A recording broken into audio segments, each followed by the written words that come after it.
Assalamu alaikum wa rahmatullahi wa barakatuhu. Allah Ta'alaның сәламы, рахмәте һәм бәрәкәте барчабызга да ирешсен иде дигән теләктә без имамның сырык тапшыруын башлап җибәрәбез. Сездән килгән сорауларга шушында остазларыбыз белән, мөхтәсибләребез белән, имамнарыбыз белән бергәләп җавап эзлибез. Ә инде җавапка килгәндә бүген безнең студиябызның кунагы якын дустыбыз, гаилә мәчете имам хатибы Рөстәм Хәзрәт Хәйруллин. Assalamu alaikum wa rahmatullahi wa barakatuh, Хәзрәт. Ва алейкум ассалам. Сезне шушы студия күргән бик шатбыз. Инде кадерле дуслар, сездән килеп ирешкән сораулар бик күп, ә инде тагын әле җибәрәсегез килсә, аларны җибәрә аласыз безнең электрон адреска uznaym@собачка.хозыр.ру дип атала электрон адресыбыз. Хәзрәт, шушы адреска килеп ирешкән сорауларның беренчесенә башлап җибәрәбез.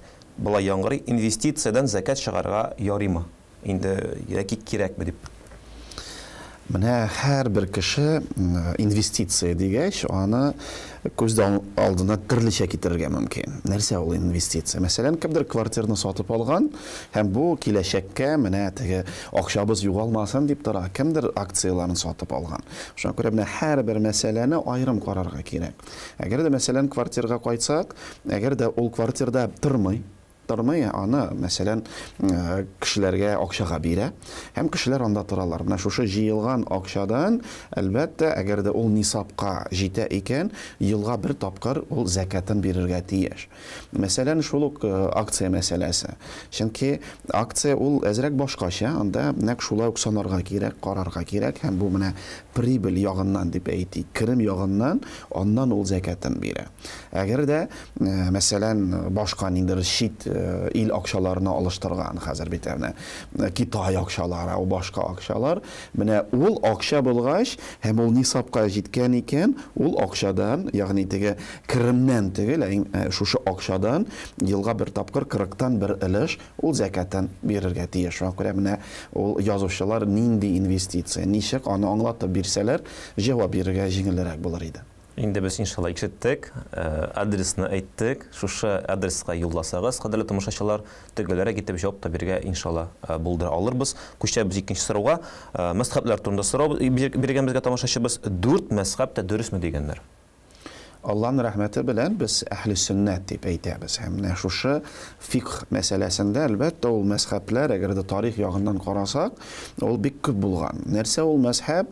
Ул юридик ягыннан, мәсәлән, бу җирлектә Расулыбыз саллаллаһу алейһи ва саллям әйткән менә бу сүзләрен алабыз. Чөнки Расулыбыз давырында шундый хәлләр булган иде. Мәсәлән, бер сахаба килә, бер бидуин килә, Расулыбыз анарга бер төрле җавап биргән. Икенче, мәсәлән, шәһәрдән килгән сахабага ул икенче төрле җавап биргән. Анда аерма әллә нәрсә дә юк, ләкин төрле мәсьәләгә әзрәк төрлечә җавап биргән. Чөнки аның менә кая яши шартларына карап, һәм бу бөтен хәдисләр алар галимнәребезгә, мәсәлән, шушы 4 мазһабның зур галимнәр аларга килеп җиткән. Һәм бөтен шушы 4 мазһабның укытучы ул безнең мазһабның башлыгы Абу Ханифа рахмәтуллаһи алейһи. Менә ул әлбәттә алар һәрбер мазһаб дөрес, һәм һәрбер мазһаб ул хадискә, Расулыбызга, Куръан аятларына таяна, ләкин ул мазһаб кайсы җирендә таралган. Мәсәлән, әгәр дә без менә шушында Татарстанда, Рәсәйдә яшибез, безнең мазһаб Абу Ханифа рахмәтуллаһи мазһабы фикъ буенча, һәм без аның буенча кешене юабыз, аның буенча кешене җирлебез, аның буенча аның мул-мөлкәтне бүләбез. Бөтенесе шушы бер фикер буенча. Чөнки әгәр дә хәзер бит интернет, мин менә интернеттан укыдым, шундый җавап бар бу сорауга. Әлбәттә, мәсәлән, Шафиғи мазһабында ул әзрәк башкача булырга мөмкин. Бездә башкача булырга мөмкин. Ләкин Шафиғи мазһабы, мәсәлән, Мисыр якларында таралган, һәм анда кешене юаллар, нитәләр, бөтен менә нинди әйбер бар икән, ул Шафиғи мазһабы буенча. Шуңа күрә кешеләр арасында бер мулла булай әйтә, икенче мулла булай әйтә дип без аны ишетәбез. Менә шундый буталчык булмас өчен бер җирлектә бер мазһаб, бер фикер ягъни таралган, һәм шушы фикер буенча һәрбер эш эшләнә. Мәсәлән, кемдер әйтә, менә бит Бухари бар, Муслим бар, алам хадис язылган, аның буенча үтәргә ярамый. Мин шуны аңлап, укып, мин бит инде язылган аңлыйм, аның буенча үзем фикер йөртәргә ярамый дип әйтәләр. Нәрсәсе белән куркыныч? Чөнки ул 5нче мазһабны ясый. Менә без бит әйттек, 4 мазһаб хәзер сакланды. Алар әлбәттә галимнәр күбрәк булган, мазһаблар күбрәк булган. Һәм бу кеше үзенә хәзер мин галим булдым, мин хадистән аны әйтәм, аяттан мин аны аңлыйм. Һәм менә бу заһири дигән теге, ягъни бер укыгач без аны аңламаска мөмкинбез. Мәсәлән, шул ук хадисны укыгач мәгънәсе икенче булырга тиеш. Шул ук аятны укыгач мәгънәсе бөтенләй булырга тиеш. Менә аны шушы хадистән, шушы аяттан фикерен чыгаручы беренче иде кем? Расулыбыз, сахабалар, галимнәр. Һәм менә бу галимнәребез безгә алдырган аны, фикерләрен чыгардылар, әйттеләр, аңлаттылар. Әлбәттә, менә хәзер мәсәлән яңа әйберләр чыкканда галимнәр җыелышып яңадан фикерен чыгаралар. Мәсәлән, шул ук эко мәсьәләсе. Һәм хатын-кыз гаилә инде балага уза алмыйлар, ярыймы эко кулланырга. Расулыбыз давырында ул булмады бит. Хәзер аны галимнәр карыйлар. Булай ярый, булай ярамый дип җавап бирәләр. Гади кеше гарәпчәсен дә белми, хәзер русча китабын ала да укыя, менә Расулыбыз булай әйткән, Куръан булай әйткән дип, ул 5нче мазһаб чыгара. Менә бу куркыныч. Чөнки ул аңламыйча, ялган, аңламыйча дөрес булмаган юл белән барырга мөмкин. Менә 5нче мазһаб булсын өчен ул зур дәрәҗәдә галим, иҗтихад галиме булырга тиеш. Хәзерге дөньяда шундый, менә бөтен дөньяда бүген дип әйтик, шундый галимнәр юк. Анда галимнәр юк. Тагын менә шундый бер фикер генә ишеткән бар. Мәсәлән, кеше беренче тапкыр әле Коръанны алды, улар намаз да укымый, аның турында белми дә, һәм Коръанда язылган намаз укыгыз дигән. Һәм инде менә шушы фикер буенча син Коръанда язылганга гына чыгып, намаз укый башларга тиеш түгел, сиңа аны башта галим аңлатып бирергә тиеш, аннан соң намаз укырга тиеш дигән. Буны ничек аңларга? Чөнки менә хәтта Куръанны ачтык. Алла Тәгалә әйтә намаз укып. Нинди намаз? Кайсы вакытта, ничек? Алла Тәгалә бөтен нәрсәне бит Куръанда әйтмәгән, аны мәсәлән Расулыбыз күрсәткән. Шуңа күрә менә ул мәсьәлә без Куръанны укыгач, без иң хәерле аны берәр хәзрәт белән, берәр имам белән, менә хәзер бөтен мәчетләрдә бит дәресләр бара, шушы дәресләргә килеп, язылып, менә шушы остаз белән Куръанны укып чыгып, ул безгә һәрбер сүзен аңлатсын. Кызым, улым, намаз булай укыла. Монда икенде намазы турында әйтелә, монда ахшам намазы турында әйтелә. Чөнки менә шул ук намазда сорау бирәләр, хәзрәт, кайсы ачык тавыш белән, кайсы эчтән укыла. Аны да кеше белмәскә мөмкин. Куръанда аны да без таба алмыйбыз, аны безгә Расулыбыз күрсәткән. Инде менә без әйттек, шәригать ягыннан, фикhi мәсьәләләр буенча без 4 мазһаб дип. Шулай гали безнең шану, ихтикат ягыннан тагын 2 мазһабыбыз бар. Аларның кайсысы безнең якта таралган һәм алар нәрсә белән аерыла, яки уммәттәге алар охшашмы? I'тикад мәсьәләсендә әлбәттә әһли сөннәт. Әмма без бу җирлектә яшәүчеләр, без Имам Матруди буенча яшибез, барабыз һәм i'тикадта ул мазһабта без. Бар тагын Ашари мазһабы. Алар арасында аерма әллә нәрсә юк. Алар бөтенесе бер төрле һәм i'тикад ул бер дип әйтик. Менә ул мәсьәләдә әйе без ишетәбез, күрәбез, беләбез, шиттән төрле вахабчылык һәм башка i'тикадлар керә. Без алардан ерак булыйк, чөнки ул әһли сөннәткә керми. Бик сак булыгыз. Хәтта менә китап алганда, интернетка берәр сайтка кергәндә, баштан хәзрәтләр белән сөйләшегез. Хәзрәт, бик матур китап, ярый микән? Бик яхшы сайт, анда ничек матур итеп җавап бирәләр, кирәк микән? Хәзрәт карап, җавабын бирсен, юк, кызым, улым, туганым, бу безнеке түгел, без анардан ераграк булыйк. Менә инде шушы ихтикат мәсьәләсендә килгәндә искә төште бер әйбер. Кичерәк чакта безне өйрәтәләр иде теге. Алла бабай күреп тора, яки анда җәзасын бирергә мөмкин. Гомумән Аллаһ Тәгаләгә менә шулай җисем бирү, бабай дип әйтү, ул гакыйдәгә ничек тә булса тәэсир ясыймы, әллә кичкенә балага ярыймы алай дип әйтергә? Менә без әйтәбез бит, әни сөте белән кермәсә, тана сөте белән керми. Шуңа күрә бәләкәй чагыннан ук без дөрес итеп аңлатырга тиешбез. Чөнки Аллаһ Тәгалә Куръан китабында үзе әйтә, "Тәгъдү билла, ләйсә камитлиху шәй'ун фил арди ва ла фис сама."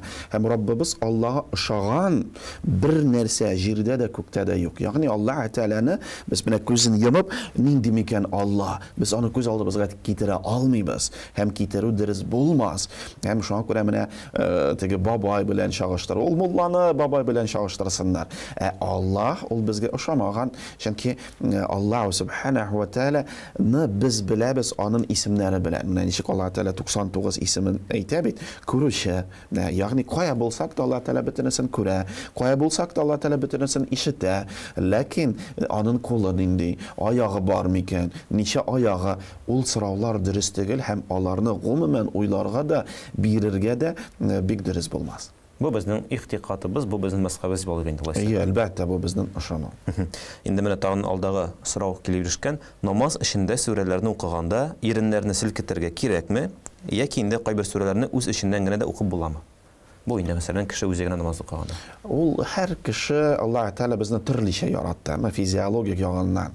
Мәсәлән, кемдер әйтә, хәзрәт, менә мин әзрәк теге иреннәр белән, тел белән әйләндергәч, миңа җиңелрәк, мин һәрбер сүзен әйтергә тырышам һәм ул дөресрәк тә булыр. Чөнки менә мәсәлән Расулыбыз саллаллаһу алейһи ва сәллям басты намаз алып бара, артында сәхабәләр басалар. Каян алар беләләр нәрсә Расулыбыз саллаллаһу алейһи ва сәллям рәкүккә киткәч нәрсә әйткән? Чөнки алар әкрен ишетеп тора иделәр. Расулыбыз саллаллаһу алейһи ва сәллям шыпырт кына аны әйтеп бара иде. Менә үзебез өйдә булганда, әлбәттә, менә әз генә шушы тавыш чыкса, хәерлерәк булыр. Балаларыбыз өйрәнер, калганнары күрер иншалла. Мәсәлән, шул ук сорау бирәләр, хәзрәт, күзен, менә мин намаз укыганда күзен йомсам, миңа ничектер җиңелрәк. Менә күз йому ул тыелган, шуңа күрә күзне йоммыйча уку дәреслерәк. Инде без дәвам итәбез сездән килгән сорауларга. Иншалла бүген Рөстәм хәзрәт хәерле җавап кайтара. Рөстәм хәзрәт, алдагы сорау: мәхерне икегә бүлеп бирүнең мәгънәсе нәрсәдә? Яки никахлашканда һәм аерылышканда? Ягъни инде мәсәлән, берсе никахлашканда бирде яртысын аерылышканда. Инде бу кеше теге алдан ук теге аерылышам дип план куйганнар әле. Беренчедән, әгәр дә без дин китапларын ачып карасак, андый мәсьәлә анда юк. Ягъни без кашан өйләнәбез, безнең ниятебез гомер буе Алла бирсә бергә торырбыз. Мин торып карармын да, бер ел торырбыз микән? Менә шундый шикләнү нияте белән һәм гомумән үзебезгә вакыт куеп, менә шу хәтле ел торырбыз дип, анда бер ай торырбызмы? Бу никах дөрес булмый. Дөрес булмый, чөнки вакытлыча никахлар дөрес булмый. Менә аны без аңларга тиешбез. Һәм мәсәлән, мәхер мәсьәләсе ул ике төрле бар. Бар, берсе нәкъ шушы никахлашкан вакытында ул мәхерен тапшыра. Икенчесе бар, мәсәлән, бүген үк аны бирә алмый, сынрак бирермен дип, теге әзрәк сузып бирермен дип. Менә ике төрле. Теге талак биргәндә яртысын бирермен дигән ниятләү һәм ул дөрес булмый. Шуңа күрә бик сак булыгыз, хөрмәтле җегетләр, вәгъдә иттегез икән, ул мәхерне тапшырырга кирәк. Вакытындарак. Шундый бер кызыклы сорау: нинди көннәрдә нәфил уразаларын тоту тыела? Кирәк түгел, нәкъ менә тыела.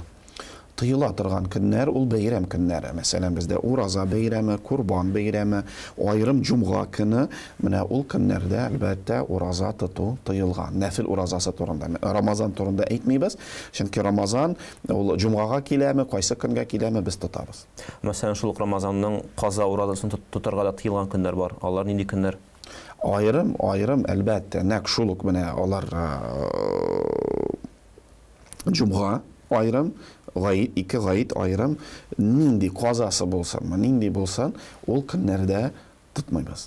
Инде шушы ураза темасын дәвам итеп, бәлки юктыр, кәффарат ничек түләнелә дигән, шундый гына кыска гына сорау биргәннәр. Инде аңлатып китик алайса, нәрсә ул кәффарат һәм нинди очракларда кулланыла кәффарат сүзләре дип әйтик. Инде кәффарат түләү.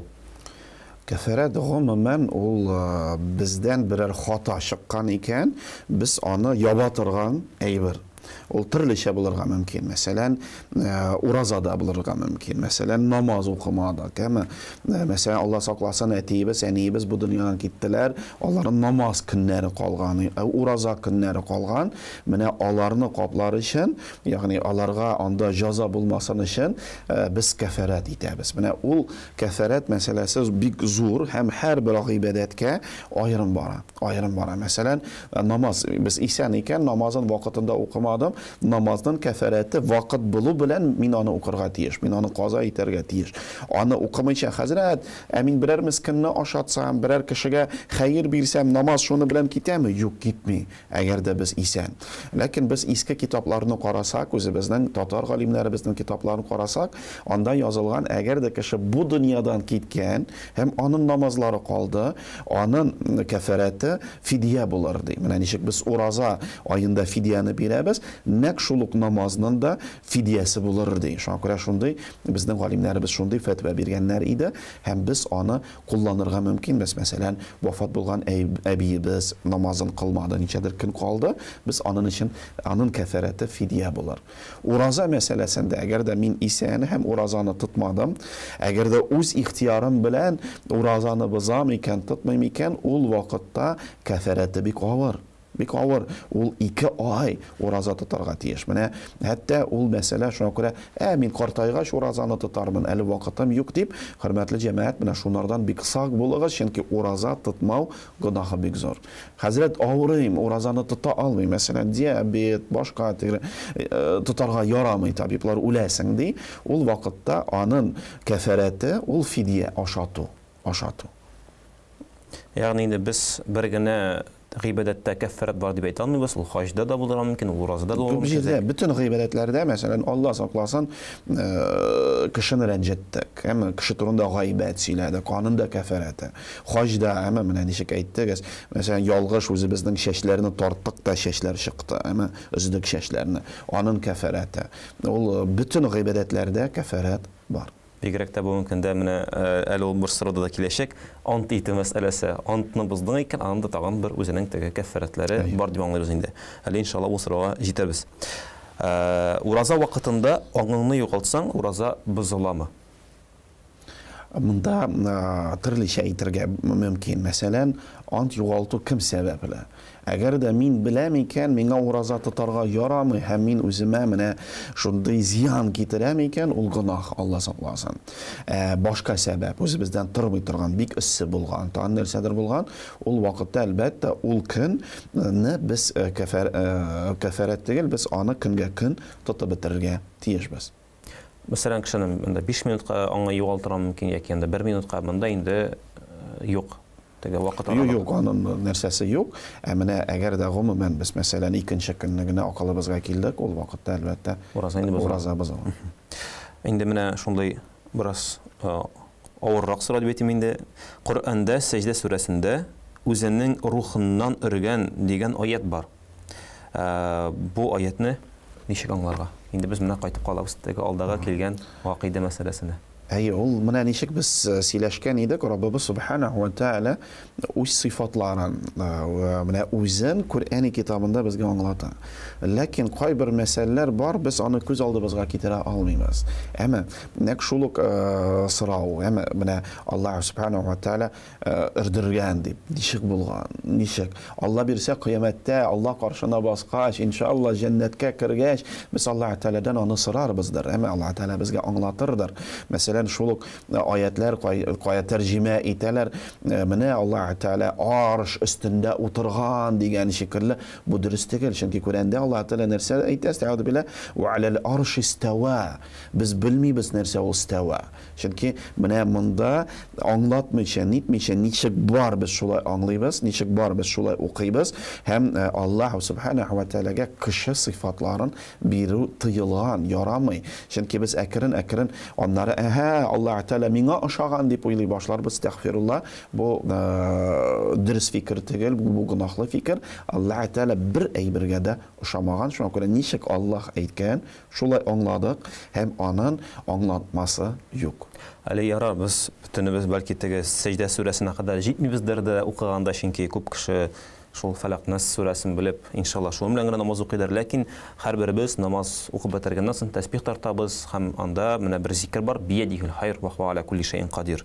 Инде менә биядикәл, аның кулында дип теге турыдан-туры тәрҗемә кылсам, менә һәрбер кеше аны бит укый, аны ничек аңларга кирәк? Менә Аллаһның рәхмәте белән Аллаһ Таала төрле телләрне яратты.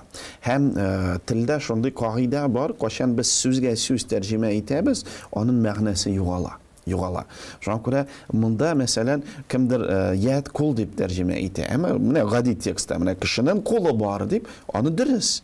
Ләкин Аллаһ Тәгаләгә әйткәндә аның көдретендә без тәрҗемә итәбездер. Бөтен яхшылык һәм начарлык Аллаһтан килә. Менә шуңа күрә тәрҗемә итүчеләр аны дөрес итеп тәрҗемә итсеннәр, аны менә мәгънәсен үзгәртмәсеннәр. Yani инде бу икенче бер мәсьәләне ачып җибәрә. Әгәр дә без дини бер текстны тәрҗемә кылганда, безнең шартыбыз гарәп телен генә белү түгел, динебезне белү дә шарт булып тора дигән аңлата. Инде бу үзебезгә бер тагын насихат булып торсын иде. Кайтабыз менә хаҗга, без инде хаҗ дигәндә теге кафарәттә хаҗ бар дип әйткән идек. Ихрам хәлендә никахлашу рөхсәт ителәме дигән. Һәм мәсәлән алайса ихрам, менә бу ихрам хәлен бозу яки бозмау никах аңа керәме юкмы? Ихрам, әмма ул харам дигән сүзеннән алынган, ягъни хаҗилар хаҗга баргач, баранда шундый вакыт, кашан хаҗиларга күп әйберләр тыелган, хәтта үлән үзергә дә ярамый, әмма шәш үздергә дә ярамый. Менә вак-вак әйберләрдән алып, зур әйберләргә хәтле, ир белән хатын кыз бергә тора алмый, җинси мөнәсәбәт турында әйтелә. Ул ихрам вакытында бөтенесе харам дип, гынах дип әйтелә. Шунда никах рөхсәт ителә, ләкин бергә тормышны башлау тыелган. Ләкин гади никах? Гади никах укытырга ярый. Инде бәлки шушы ук никах мәсьәләсендәндер, ләкин килеп биришкән шундый сорау, кем ул вәли? Әле мин өстәп әйтәм, гадәттән ярар вәли дип теге без никах вакытында булган кеше әйтәбез. Әле бер көнне сораганнар иде, кем ул әүлия дип тә. Инде без икесен дә карар китсәк, сезнең белән Вали бабай дип әйтергә мөмкин, ләкин монда шәриат ягыннан ул төсенчесе. Кем һәр бер кешенең бар валисе. Вали кем ул кем ул кеше өчен җавап бирә. Мәсәлән, әти микән, ул әни микән, абый микән, кем безне үстергән, ашаткан, караган, тәрбия биргән, ягъни безнең өчен җавап бирә. Әгәр дә никахка кайтсак, әлбәттә ул күбрәк кызларга кайта. Менә шушы кыз өчен җавап бирүче. Аны әйтәләр бит, кыз бала янда һәр вакыт ират булырга тиеш. Ягъни кыз бала үскәндә, аның янда мәсәлән әтисе. Әти юк икән, анда үги әти булырга мөмкин, абыйсы булырга мөмкин. Үскән икән, аның янда ире, аның өчен җавап бирә. Алла сакласын, гаилә таралган икән, ире вафат икән, ул яңадан әтисенә кайта. Әмма яңадан малае үскән икән, малае аның валисе була, кем аның өчен җавап бирә, шушы хатын кызны рәнҗетмәсеннәр, нитмәсеннәр. Менә ул вали дигән төшенчә шундый, әгәр дә бу мәгънәдә карасак. Икенче сүзен әүлия дигән бу безнеңчә изге кешеләр кемнәр әүлия дигән сүз ул тәрҗемә ителә дуслар. Ягъни Раббыбыз Алланың дуслары кемнәр Аллаһ Тәгаләгә бик якын. Менә дуслар безгә якын бит. Безнең күңел ишетә бер-беребезне. Менә монда Аллаһ Субханаһу ва Тәгаләгә бик якын булган кешеләр һәм Аллаһ Азза ва Джалл аларга күп мөмкинлекләр бирә. Мәсәлән, дугалары кабул. Менә сизәбез бит бер кеше белән утырганда, ул дуга кылганда ничектер рәхәт күренә, Аллаһ Тәгалә дугаларын кабул итә һәм башка төрле мөмкинлекләрен Аллаһ Тәгалә ягъни дәрәҗәсен күтәреп күрсәтергә мөмкин. Шунда ук менә кайбер кешеләр үзенә бу исемнәрен мин аулия, әмма мин изге кеше, аны җәмәгатьул муслимин кашан кеше үзенә шундый исемнәр бирә, ул дөрес булмый. Чөнки аулия үз аулиялык белән бер кашанда мактанмый. Кайбер шу инде алимнәргә, хәтта китапларында ишкәнбез бар, менә Мәүлана дип әйтәләр. Аны ничә аңларга? Мәүлана бу икенче мәгънә, ягъни бу гыйльми дәрәҗәсе, ул гыйлем ягыннан зур дәрәҗәгә җиткән. Кемдер аны шейх дип әйтергә мөмкин, кемдер Мәүлана дип әйтергә мөмкин. Ягъни гыйльми дәрәҗәсе буенча бөек дәрәҗәдә. Инде тагын бер фикhi сорау, баланы ничә айдан соң имзергә ярамый? Ислам динендә моңа берәр карар бармы? Аллаһ Тәгалә Куръан китабында ачыктан-ачык әйтә, имезе турында 2 ел дип әйтелә. Шуңа күрә 2 елга хәтле мөмкинлек бар икән, әниләр имезсеннәр, 2 елда туктатсыннар. Хәзрәт иртәрәк туктатсак ярый микән, берәр зыян нәрсәдер, аны һәр кеше үз физиологик ягыннан үзе карый. Инде 2 елдан соң туктатырга хәерлерәк. 2 елдан соң ашату тыелган. Имезу. Имезу тыелган. Инде кызыклы сорау, винодан эшләнгән уксусны кулланырга ярыймы? Уксус әлбәттә ул хәләл, нинди ничек булса да, вино аша ясалган булса, чөнки аның табигый булган сыйфатлары үзгәрә, ул рөхсәт ителгән. Алдагы сорау, суйылган хайванның карнында, мәсәлән, сарык булса, эчендә бәкәй булгандый, инде суйылган, ул бәкәйне, ул бәрәнне ашаргамы яки ташларгамы? Әлбәттә, ул бик авыр сорау. Беренчедән карарга кирәк. Менә үзебез шалларга, мәсәлән, Курбан бәйрәмендә, башка теге гади вакытта, әлбәттә, бугазлы икән, аны шалмау хәерлерәк. Булды икән күрмәдек. Ул вакытта, әлбәттә, аны да шалабыз, ләкин аны ашарга ярамый. Шулай булса, мәсәлән, буза булса да шулай. Нәкъ шулай. Инде алдагы сорау, әгәр бер кеше башта ант итсә, аннары иншааллах, Аллаһ бирсә дип истәп куйса, бу ант булып саналамы? Гомумән ант иткәндә ничек ант итәбез алайса? Расулullah sallallahu aleyhi ve sellem bizge iska төшерә бит хадис шәрифләрендә иннамал аъмалу бинният. Һәр бер гамәл нияттән тора. Шуңа күрә менә аның ниятенә карап. Әлбәттә, кеше Аллаһка шөкер безнең укымышлы, ләкин Аллаһ субханаһу ва тааля безнең ниятебезне белә. Менә ул сүзен, ул вәгъдә булдымы, ант булдымы, без аны нинди ният белән бирдек? Нинди ният белән бирдек, шул ниятка карап, ана быздым икән, бызмадым икән дип, кеше үзе генә хисапны чыгара ала. Әлбәттә, без иншаалла, Алла бирсә, аны һәр вакыт әйтәбез. Теге, әйе, мин сине белән башка сөйләшмим, Алла бирсә, әмма теге антмы ул, юкмы ул. Әлбәттә, ниятка карап, әгәр дә мин ант итәм, башка сине белән сөйләшмим, или теге валлаһи башка сине белән сөйләшмим дип, ул ант һәм аны бозган өчен кафарат булырга тиеш. Мәсәлән, шушы ук иншаалла Алла бирсә дигән сүзләрне ант иткәндә куллануның урынлыгы. Мәсәлән, ул әйтә нәзер, шулай булса, ураза тотам. Ант итәм дип әйтә. Ант итәм, ураза тотам дип әйтә, мәсәлән, кемдер өчен. Һәм иншаалла дип әйтеп куя. Бер караганда әйтергә ярый да кебек, чөнки ул бит белми киләчәктә яшим улан каршы, яшәмим улан каршы, бәлки аның сәламәтлеге белән бетәр. Ул белми, шуңа күрә Алла бирә икән, мөмкинлеген бирә икән, точно тотам дигән теге. Бездә бит шундый бар. Точно эшләп Алла бирсә дип теге. Ләкин ул ант була, чөнки шыңлыкта һәр нәрсә без ничек сөйләштек, Аллаһ Тәаләдән.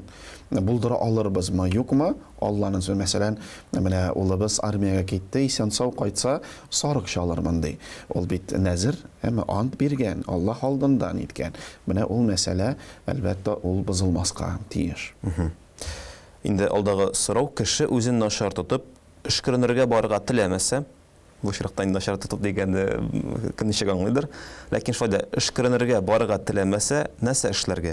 Аның үз-үзен тотышын калган кешеләргә түзәргә генәме дигән. Ягъни ул мәсәлән бик начар тота, һәм аның үз-үзен тотышына калган кешеләр бу чиракта түзәргә генә тиешме, әллә инде әйдә киттек, мин сине хәзрәт янына алып барам, Рөстәм хәзрәт янына гаилә мәчетенә эшкертеп кайтам дип. Менә кешеләребез дә бик кызык. Әмма хәзрәткә барабыз да, менә хәзрәт теләсә, нишләсен, эшкерсен, нитсен. Ул вакытта әлбәттә Аллаһ Тәалә безгә телебезне биргән, колакларны биргән, аңлатырга кирәк. Монда гомумән хатын-кыз үз ире турында биргәндер ул сорауны. Менә матур итеп, сез бит муеннар, сез нишлисез, без шуны үтибез. Шуңа күрә сез нитсәгез, ирегез теләмәсә дә ул барыр. Барыр Аллаһка тапшырып, теге көчләп, кыйнап алып барсам, ярый икән дигән мәгънәдә сорау булса, анардан файда булмас. Әгәр дә кеше үз ихтияры белән килми икән, Аллаһ субханаһу ва тааля дуаларны кабул итмәс. Мәсәлән, кичкенә балага күз тиде ди, һәм менә ул йоклый алмый, тагын нәрсә эшли алмый. Шул вакытта барысы да килми. Бу чиракта инде без нәрсәләр бәләгатькә хәтле үзе җавап бирми, аның өчен әти-әнисе җавап бирә, баланы күтәреп алып килегез. Иншалла. Инде тагын бер кызыклы сорау. Ата кеше әнине бала белән күрештермәсә, нәрсә эшләргә? Яки, мәсәлән, ата кеше әнигә каршы котыртса балаларны. Бик субханалла сорау. Гадәтчә бит әниләргә зарланалар, әниләр балаларын күрсәтми дип, монда ата кеше үз әнисенә үз балаларын күрсәтми икән, әлбәттә, ул сөйләшенергә тиеш. Менә алдан ук, мәсәлән, бала кем белән кала, әти белән каламы, әни белән каламы, аны сөйләшсеннәр, һәм шунда ук сөйләшкән вакытта, бәлки ул хәзрәтләр каршында булсын, чөнки алар бер-берсенә ачулы, менә хәзрәтләр каршында ничек ничек очрашалар, балаларны күрсәттерме, юкмы, ул мәсьәләләрне бөтенесен алдан сөйләшсеннәр. Чөнки үз баласын үз әнигә күрсәтмәү ул гынах, һәм үз балаңа начар тәэсир итү, башка кеше турында начар сөйләү ул да гынах. Аллаһ Тәгалә шушы гынахтан сакласын. Бу ике яклы да эшли. Монда инде сорау биргән ата кеше әни турында, ләкин мәсәлән, әни кеше әти турында да шулай торса, булар ике якта бер Бөтен тигез. ирләр хайван, әти инде хайван әйтү гынах. Инде иншалла бүгенгә килеп ирешкән сораулар һәм редакторларыбыз менә бүгенгә дигән әзерләнгән сораулар безнең тәмам. Шуңа күрә монда килеп шушы сорауларга җавап кайтарган өчен, аңлатканыгыз өчен Аллаһтан рәхмәте булсын. Сездән килгән вагазлар белән безгә дә, менә тамашачыларыбызга да вагазланырга насыйп булса, Рөстәм хәзрәт, бүгенгә саблашабыз. Ассаламу алейкум ва рахматуллаһи. Ва алейкум ассалам. Кадерле тамашачылар, сез имамнан сырык тапшыруын карадыгыз. Сездән килеп ирешкән сорауларга иншалла бүгін Казаныбызның гаилә мәчете имам хатибы Рөстәм хәзрәт Хәйруллин җавап кайтарды.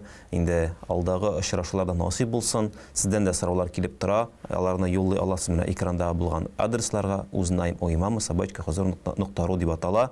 Инде иншалла бүгенгә без белән сау булашабыз.